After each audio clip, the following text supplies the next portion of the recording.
42절부터 44절의 말씀입니다. 사도행전 13장 42절부터 44절의 말씀.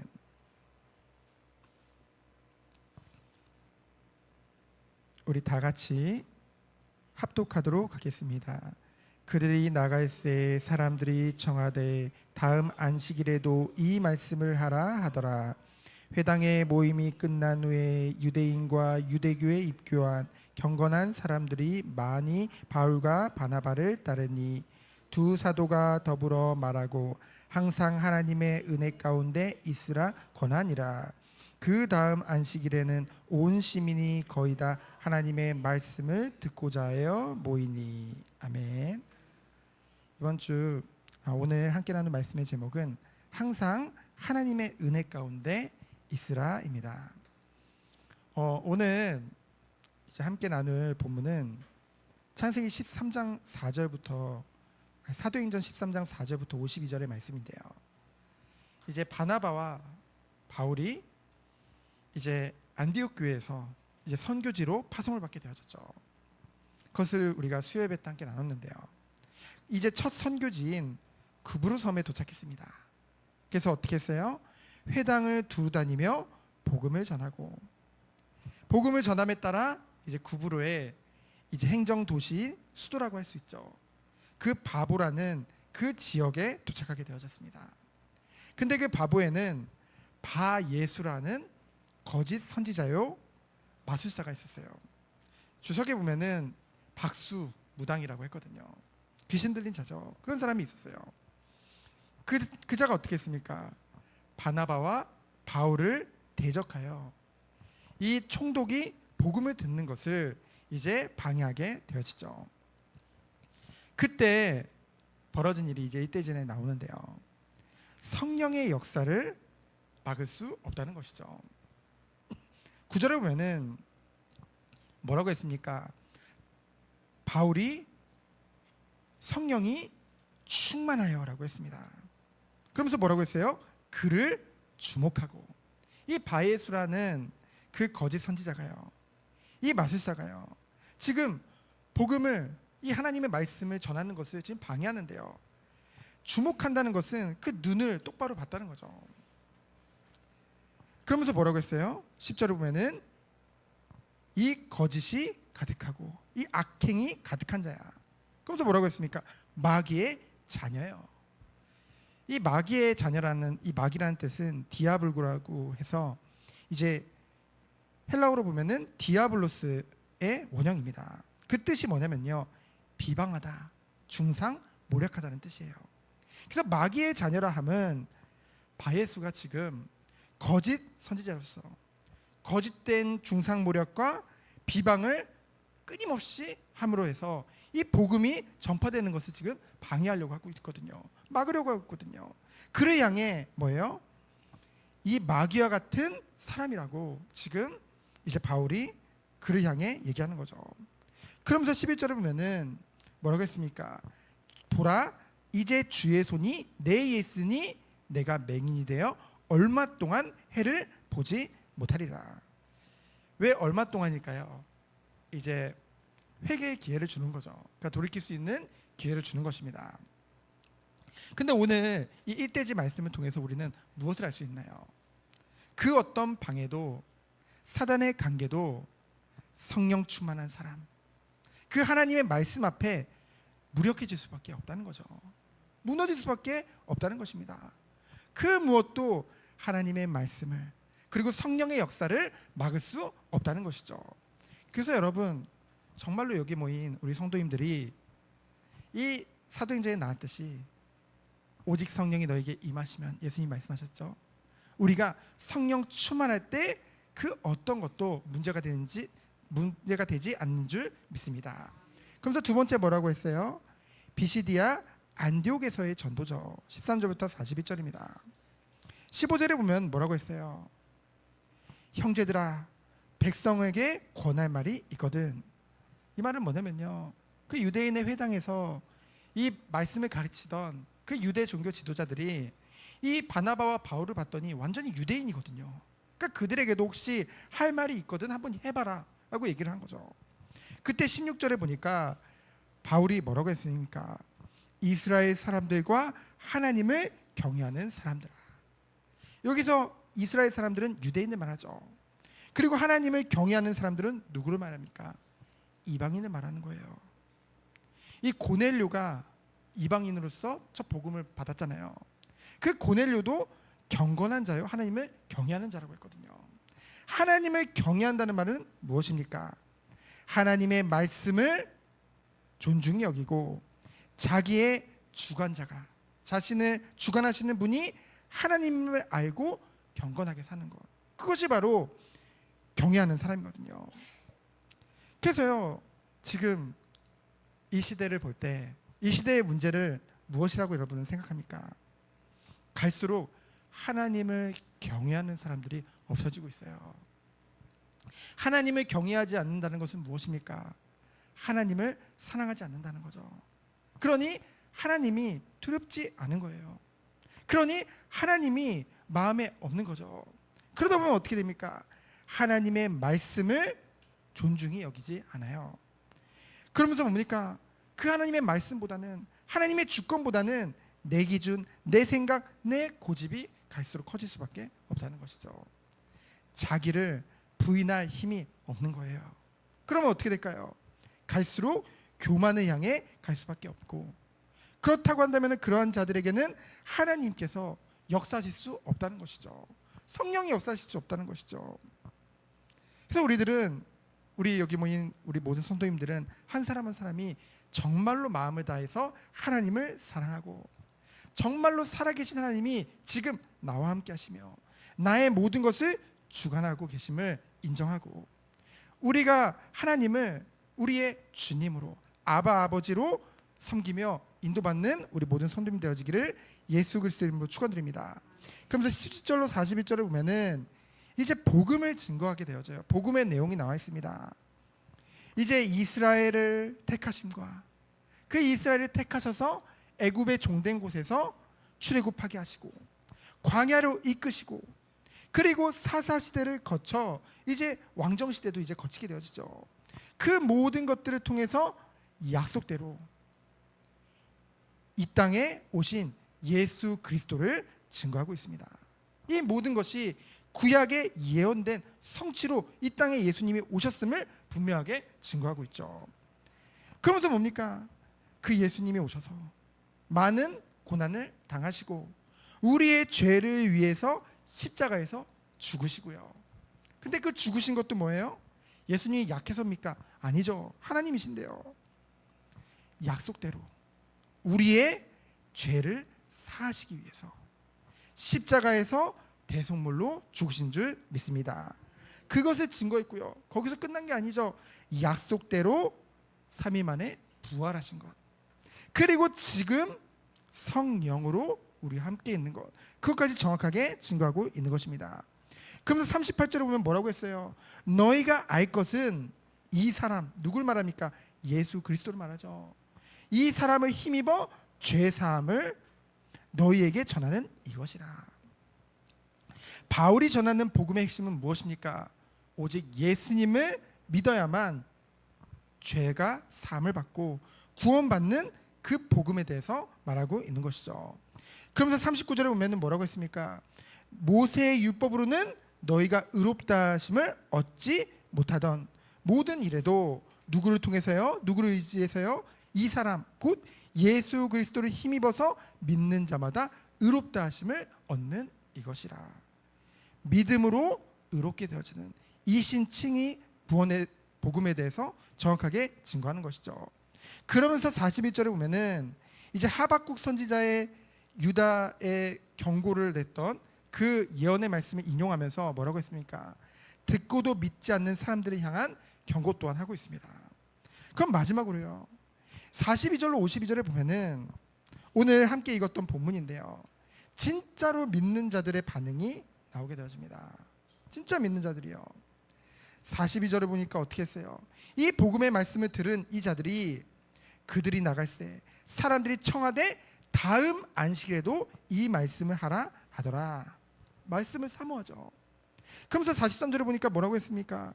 많은 자들이 바나바와 바울을 따랐다고 했어요.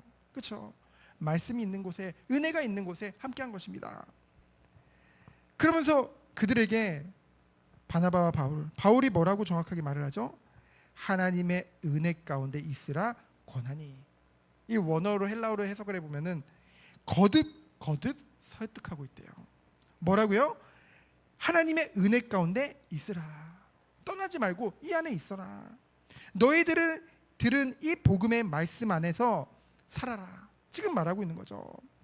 그냥 순간 내가 은혜 받았어 에서 끝나지 말고 우리의 삶 가운데 정말로 이 중심에 그리스도를 두고 이 하나님의 말씀을 두고 정말로 깊이 묵상하며 살아가라고 지금 분명하게 권하고 있는 것입니다. 강조하고 있는 것이죠. 정말 우리가요 지금 마지막 때를 살고 있잖아요. 이제 우리가 마지막 때에 어떤 축복을 누려야 되겠습니까? 오직 하나님의 은혜 가운데 날마다 거하며 주님이 주시는 은혜 안에서 승리하는 우리 모든 성도님들이 되어지기를 예수 그리스도 이름으로 축원드립니다. 그래서 44절에 보면 뭐라고 했어요? 온 시민이 거의 다 하나님의 말씀을 듣고자 모이니라. 모이기를 힘쓴 거죠. 정말 이 은혜 받은 자들은 모이기를 힘쓴다는 것입니다. 근데 그에 반해서 반대하는 자들의 모습이 45절부터 46절에 나오죠. 그 무리를 보고, 여러분 정말로 이 반대하는 자들은 한결같아요. 오직 육신의 그 숫자에 눈에 보이는 것에 지금 혈안이 되세요. 자신들이 할 때는 그렇게 많이 안 모였는데 이 바울과 바나바가 앞에서 그리스도의 복음을 전하니 많은 사람들이 모이는 것을 보고 어떻게 했대요? 시기가 가득해서 뭡니까? 반박하고 그것에 대해서 비방했다고 했죠. 오직 나예요, 나. 하나님의 계획이나 하나님의 뜻보다는 오직 나의 유익, 나의 이익만을 바라보는 그런 유대 종교 지도자들의 모습을 우리는 보게 되어지죠. 그러면서 46절을 보면은 내가 너희들에게 먼저, 하나님께서 먼저 이스라엘 백성 유대인에게 복음을 전했는데 너희들이 그것을 버리고 스스로 자처해서 영생을 얻기에 합당하지 않은 자들이 되지 않았냐. 그래서 이 복음의 촛대가 어디로 옮겨졌음을 지금 말하고 있는 거예요? 이방인에게로 옮겨졌음을 지금 증거하고 있는 것이죠. 그러면서 47절에 보면은 이사야서 49장 6절을 인용하면서요, 이방인의 빛으로 땅 끝까지 구원을 이루리라는 그 사명에 대해서 분명하게 증거하고 있습니다.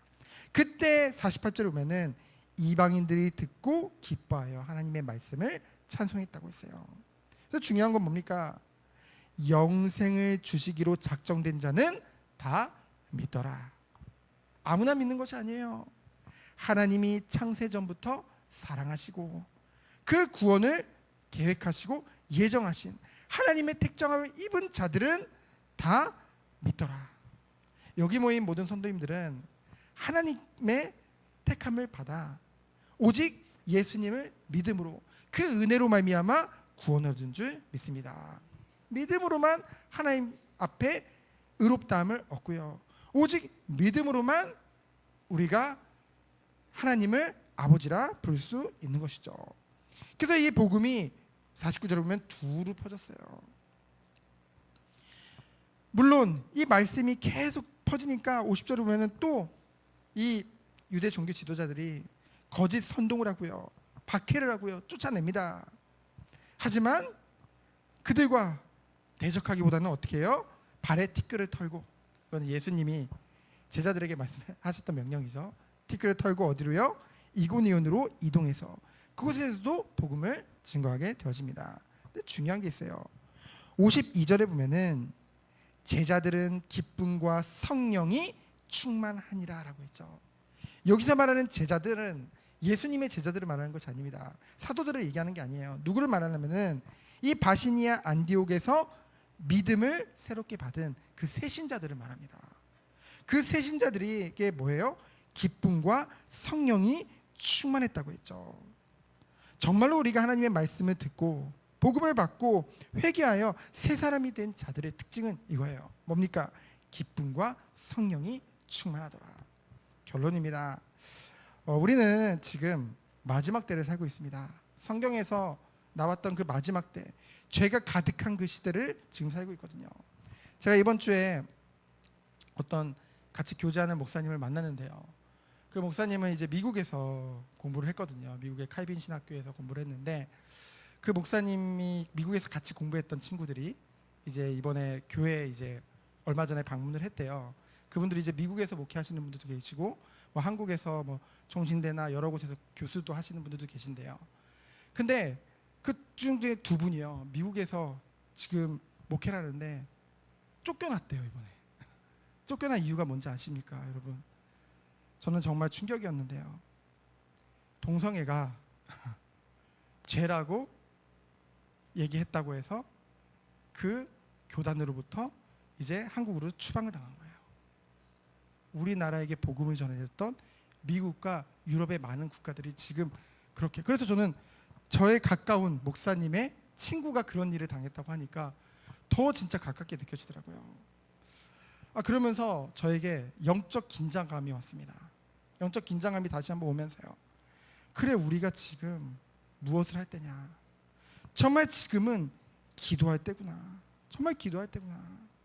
우리나라에서도 얼마 전에, 저는 사실 이런 거에 별로 관심이 없었는데요, 얼마 전에 대법원에서 이것이 판결이 났죠. 무엇이 판결 났습니까? 이제 동성애 부부의 그 건강보험 피부양자 자격을 인정해줬어요. 뭐 그냥 피부양자 인정해줄 수 있지라고 생각할 수 있지만은, 우리나라에서 대법원에서 처음으로 그 동성애 부부에 대한 법적 권리 중 일부를 이제 인정해준 거예요. 지금은 일부지만 앞으로 어떻게 될까요? 이것이 하나의 판례가 되어져 가지고 우리나라도 점점 그렇게 될 수밖에 없겠죠. 여러분, 우리는요 지금 정말로 기도할 때예요. 앞으로요 어떤 시대가 오겠습니까? 갈수록 모이기 힘든 시대가 올 거예요.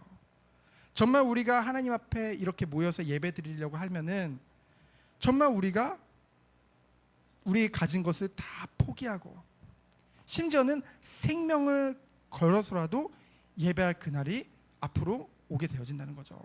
핍박의 때가 올 것을 분명히 말했기 때문에. 그 우리를 한번 점검했으면 좋겠어요. 정말로 지금은 우리가 코로나 때도 진짜 모이기 힘들었잖아요. 근데 코로나 이후에 한국 교회가 이제 성도님들이 가나안 성도가 많이 됐대요. 가나안 성도가 뭔지 아시죠? 가나안을 반대로 하면 안 나가. 집에서 그냥 인터넷으로 예배 드리고, 교회를 이제 방학하고, 이제 뭐 나는 구원받았으니까 하나님 자녀니까 뭐 언젠간 교회 가겠지, 언제든지 교회는 갈 수 있으니까 라는 생각을 가지고 많은 사람들이 예배에서 교회에서 점점 떠나고 있는 그 시대입니다. 특히나 다음 세대들은 더 심해요. 근데요 정말로 교회의 모든 이유를 들어보면요, 예배의 모든 이유를 들으면요 다 합당한 이유들을 얘기해요. 저도 이해가 갑니다. 그러면 못 오지. 근데요 우리는 이걸 알아야죠. 앞으로 정말로 모이면은 진짜 생명을 걸고 모여야 될 시기가 오고요, 이 예배를 오므로 해서 우리가 지금 가지고 있던 모든 것을 다 잃을 수 있는 그런 각오로 예배의 자리로 올 시대가 온다는 것이죠. 그렇다고 한다고 했을 때 우리들은 지금 무엇을 준비해야 되겠습니까? 오늘 1대지에 보면은 성령의 역사는 그 누구도 막을 수 없다고 했죠. 근데 이 바울이 뭐라고 했을 때? 성령이 충만할 때라고 했거든요. 그래서 우리 성도님들은요 정말로 지금 마음껏 예배드릴 수 있을 때, 마음껏 모여서 기도할 수 있을 때 이 비밀 속에 들어가야 되는 줄 믿습니다. 모이기를 힘쓰며 함께 합심해서 기도할 때, 말씀 붙잡고 기도할 때 그 위에 성령이 임하여 성령의 충만함의 축복을 누리게 된다고 했죠. 성령 충만은 우리 기분이 아니에요. 정말로 우리가 믿음이 충만한 거예요. 정말로 우리 안에 죄가 거할 수 없는, 그렇죠? 완전한 영적인 순교 상태. 정말로 주님만이 우리의 주인 되셔서 우리에게 역사하시고 모든 일을 하는 그 상태. 그 상태로 들어가는 최고의 비밀이 무엇입니까? 바로 예배의 축복인 줄 믿습니다. 그래서 예수님이 마지막 말씀하셨죠. 너희는 모이기를 힘써라. 모이기를 힘쓰라고 말씀하셨습니다. 그 은혜와 축복이 우리 모든 성도들에게 있기를 예수 그리스도 이름으로 축원드립니다. 시간 기도합니다. 하나님 감사합니다. 항상 하나님의 은혜 가운데 있는 우리 모든 성도들로 주께서 축복하여 주옵소서. 살아계신 예수 그리스도 이름으로 기도합니다. 아멘.